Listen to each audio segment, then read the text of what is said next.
السلام الله عليكم ورحمة الله تعالى وبركاته. كسود هذا مركز الشانلك فديد ميديا هديات كعسب تاع الشانلك سبسكرايب لايك شير ان كومنت جنبالك فرا سيادة الله صعت مقالة ان سوقل ما انت waxaan ka hadli doonaa siyaasigii Cabdirmaan Cabdishakuur Warsame oo ka soo toobad keenay waxa uu hore u dhahay iyo xadiiskii uu ku tilmaamay in culimada diinka Soomaaliya ay kala soo bixeen jeebkooda. siyaasigii weyn Cabdirmaan Cabdishakuur ayaa u gafay diinta islaamka markuu uu ku sheegay inay tahay xadiismanka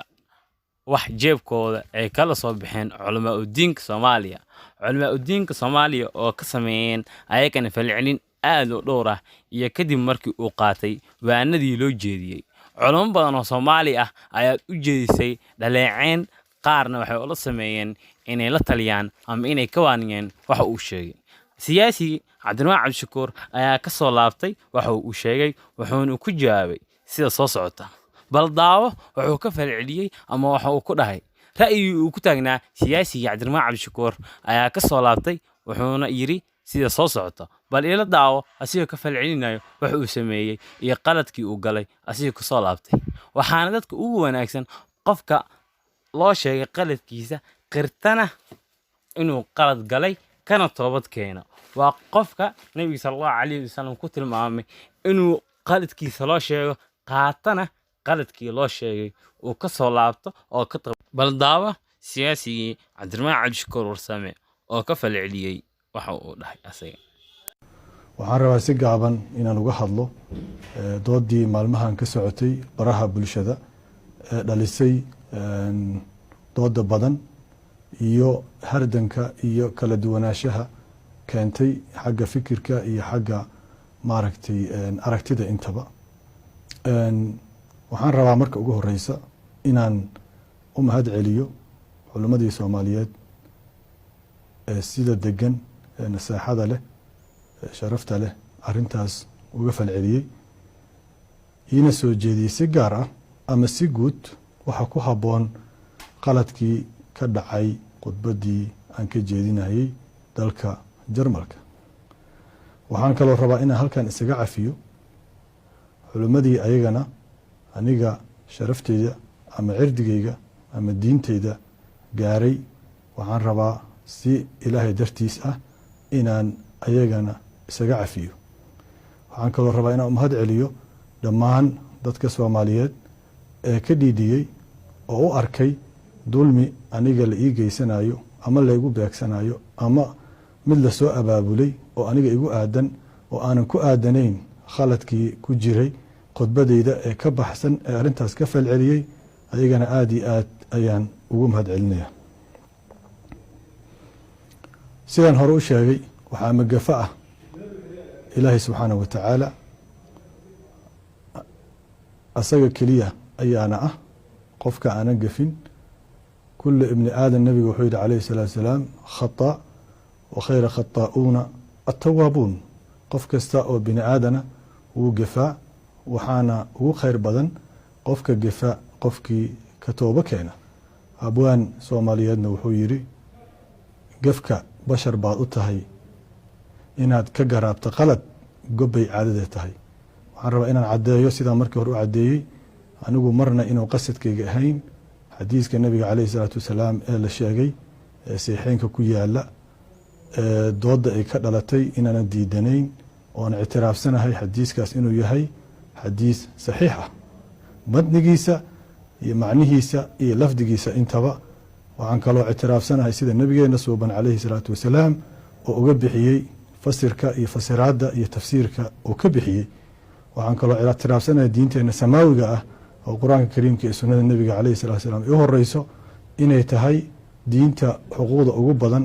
siisay dumarka iyo haweenka. waxaan sidiidanahay oo sidaas daraaddeed wax allaale iyo wixii khalad ah ee khudbadaas ku jiray waxaan Ilaahay subxaanahu wa tacaala weydiisanayaa inuu arintaas iga cafiyo asagaanan uga tooba keenaya anuu aaminsan toobad cid iskale inay tahay Ilaahay subxaanahu wa tacaala aysan qof bini aadana toobada aysan lahayn. Ilaahay subxaanahu wa tacaala ayaa wixii gaf ah oo khudbadaas ku jiray ka weydiisanayaa tooba. waxaanse markasta diidanahay oona u taagnaa doona hadduu ilaah yidhaahdo in ayadoo diinteenna ay tahay sunnadeena nabiga calayhi salaatu wasalaam iyo kitaabka qur-aanka ay yihiin waxaa ugu badan ee dumarkii siiyey xuquuqda in uu jiro dhaqan guracan oo bulshadeenna ku dhex jira fasiraad qaldan oo diinta laga sameeyey oo lagu dulminayo xuquuqda dumarka kaas waanu diidanahay waxaan ahay qof u taagan inuu ka hortago dulmigaas ka dhiidhiyo difaacana xuquuqda dumarka ay siisay shareecada islaamka sidaan ognahay nabigeena calayhi salaatu wasalaam habluhu waxay ahaayeen senior councilkiisa wax la yidhaahdo taladii golihiisa saray ku jireen islaamka ayagaa ugu horreeyey nabiga wax rumeeyey ayagaa qofkii ugu horreeyey u dhintay diintan ayagay ahaayeen ayaga kaalin aysan ka qaadan diintanna ma jirto qur-aankeena kariimkana saan hore u sheegay wuu ammaanay haween soo jeediyey adduunkan tala soo qabtay wuu ammaanay sidaas daraaddeed waan u taaganahay inaan difaaco cidaan uga cabsanayo ama uga gambanayana ma jirto xuquuqda iyo kaalinta siyaasadeed iyo kaalinta bulsho oo qur-aankeena kariimka ah siiyey haweenkeenna sidaas daraaddeed waxaan rabaa in dhacdadaas dhacday iyo falceliskii ka yimid iyo wixii dadka kala gaaray dabcan doodaha dhammaantood intooda badan waa arkayay ama kuwa ka imaanaya culummada ama kuwa ka imaanaya dadweynaha ama kuwa ka imaanayo taageerayaasha ama kuwa ka imaanaya kuwa iga soo horjeeda ama kuwa ka imaanaya siyaasiyiinta intaba waan arkayay waana ii muuqdeen sidaas daraaddeed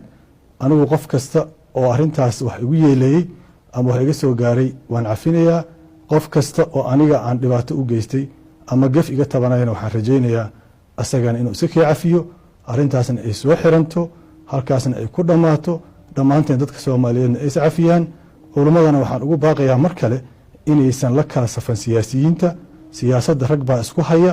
taladeeda rag baa isku haya waxaan rajaynayaa inaysan dhinacna la safanin oo aysan dhinacna u beerin haddii aan la kaftanaba anigaaba xadiiska iyo qur-aanka iyo sunnada ku dhaama kuwa hadda talada hayee haddayba cid u janjaarsanayaanba waxayd anigana iisoo janjaarsadaan laakiin aniga waxaan rabaa inay culammadu noqdaan kuwa u dhexeeya dadka oo aanan garab la safnayn kuwa u hiiliya cadaaladda oo xaakimka hadduu qaldan yahay iyo midka mucaaradku ahba qaldan yahay wada qabta laakiin aanan indhaha ka laabanin dulmiga xaakimka oo keliya aanan ku teegteegsanin qaladka ay ka arkaan qofka asaga ka soo horjeeda waxaan rajaynayaa ummadda soomaaliyeed meel kasta ay joogto inay iscafiyaan waxaan ugu baaqayaa arrintaasna inaan iska xirno jabtarkaasna uu soo gabagaboobo wassalaamu calaykum waraxmatullaahi wabarakaatu